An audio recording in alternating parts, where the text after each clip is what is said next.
వేదిక పైన ప్రిన్సిపాల్ గారికి, పాస్టర్ ప్రిన్సిపాల్ గారికి, జోనల్ హెడ్ గారికి, డాక్టర్ గారికి, డాక్టర్ ఎస్ఐ సురేంద్ర గారికి, ఇక్కడికి వచ్చిన పేరెంట్స్కి, పిల్లలకి అందరికీ నమస్కారం మరియు ఆశీస్సులు. నేను మల్కీపురం ఎస్ఐని. నా పేరు బి సంపత్ కుమార్.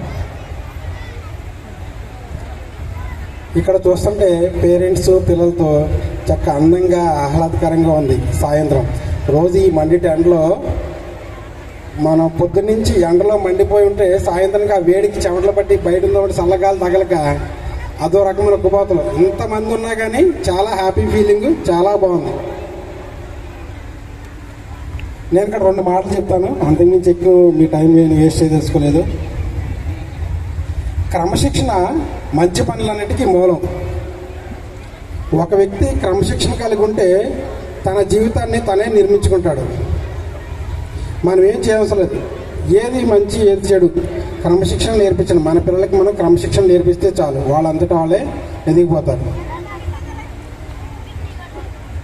ఒక తోటకూర కట్ట దొంగతనం చేశాడని, గుండు చూసి దొంగతనం చేశాడని, లేదా బ్యాడ్ పని చేశాడు, ఒక దారుణపై వ్యక్తిని తిట్టాడని, లేదా అల్లరి పని చేశాడని వెంటనే మన దృష్టికి వచ్చినప్పుడు, తల్లిదండ్రులుగా మీ దృష్టికి వచ్చినప్పుడు మీరు మందలించి అది తప్పు అని అతను ఒక దెబ్బ కొట్టడమో, లేదా మీ వాయిస్ గట్టిగా చెప్పి అది తప్పు అని ఆయన మనసుకు తెలిసే విధంగా మీరు చెప్పగలిగితే అదే తనని క్రమశిక్షణలో పెట్టడం, మంచి పని పెట్టడం.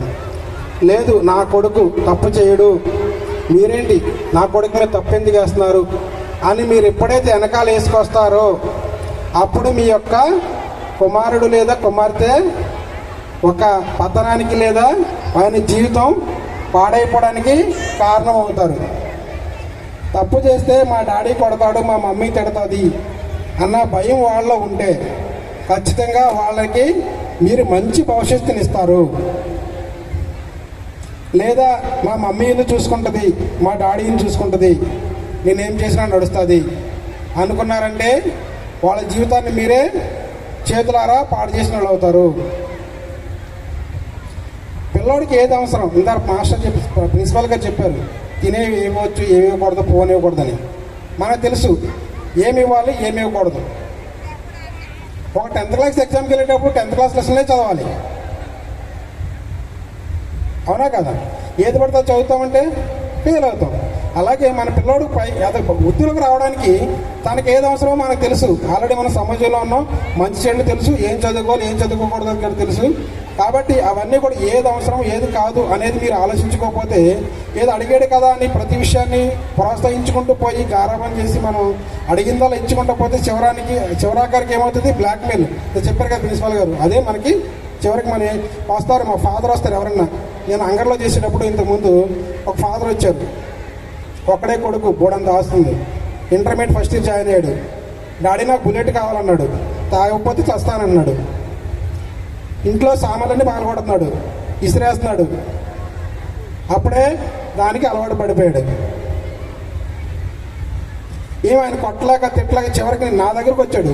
మరి నేనేం చెప్పాలి పోలీసుగా? అంటే ఫస్ట్ డే నీ బాబు లేదా మీ పాప ఇది నడిచే దారి తప్పు అని తెలిసినప్పుడు పిలిచి మందలించండి, దండించండి. మీరు ఆ టైంలో చేస్తే ఖచ్చితంగా మీ హ్యాండ్స్లో ఉంటారు. తప్పు చేస్తే మాస్టర్ గారు కొడతారు, పోలీసులు ఉంటారు, మీ భవిష్యత్తులో మీరు దెబ్బ కొడుతుంది అన్న విషయాలు వాళ్ళకి తెలియాలి. ఒక దేశాన్ని లేదా ఏదైనా దేశాన్ని నాశనం చేయాలంటే ప్రజెంట్ ఏంటి, ఏదో ఒక అణుబాంబో లేకపోతే హైడ్రోజన్ బాంబో లేకపోతే ఇంకోటి వేయాలి, అవునా? స్మాష్ అంతేనా? గతంలో అయితే మన పూర్వకాలంలో అయితే ఏంటి, యుద్ధాలు చేసేవాళ్ళు, గుర్రాలతో ఆటలు, కత్తులతో ఆటలు యుద్ధాలు చేసేవాళ్ళు. ఇప్పుడైతే అంత యుద్ధాలు ఏమి చేయడానికి ఏమి అణుబాంబులను ఇవేమీ అవసరం లేదు. ఒక జనరేషన్ని ఎడ్యుకేషన్ లేకుండా చేస్తే చాలు. ఒక జనరేషన్కి ఎడ్యుకేషన్, మంచి ఎడ్యుకేషన్ ఇవ్వకపోతే ఒక మంచి డాక్టర్ గారు రారు. వచ్చే డాక్టర్ గారు ఎలా వస్తారు, ఏమి చదువుకోకుండా డైరెక్ట్గా డాక్టర్ అయిపోతారు. ఆ ఎడ్యుకేషన్ లేదు కాబట్టి, సరైన ఎడ్యుకేషన్ లేదు కాబట్టి అందరినీ చంపుతారు.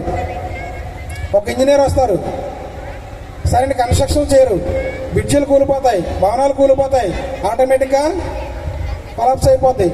వచ్చే కలెక్టర్లు, ఐఏఎస్లు, ఐపీఎస్లు అంతా కూడా బ్యాడ్ ఫెలోస్ అంతా తయారవుతారు. ఎందుకని? మంచి ఎడ్యుకేషన్ లేదు కాబట్టి. దయచేసి ఎడ్యుకేషన్ నిర్లక్ష్యం చేయొద్దు, చదువుని నిర్లక్ష్యం చేయొద్దు. ఎక్కడైతే మంచి చదువు అందించబడుతుందో, ఎక్కడైతే మంచి ఎడ్యుకేషన్ దొరుకుతుందో ఆ దేశం, చూడు అమెరికా అంటే అమెరికా, అది ఫ్రాన్స్, ఇంగ్లాండ్, ఇవన్నీ ఎందుకు డెవలప్ అవుతాయి? బాగా చదువుకుంటారు ప్రతి వ్యక్తి కూడా 100%. మన కేరళ రాష్ట్రంలో కూడా 100% ఎడ్యుకేషన్ ఉందా లేదా? ఉంది. అంత డెవలప్ అవుతుంది. మన దగ్గర ఎందుకంటే ఎడ్యుకేషన్ ఎక్కడైతే నిర్లక్ష్యం చేస్తామో అక్కడ ఉండదు. ఎందుకంటే ప్రశ్నించే తత్వం రాదు, తెలియదు, ఏం అడగాలో తెలియదు, ఏం మాట్లాడాలో తెలియదు చదవలేకపోతే.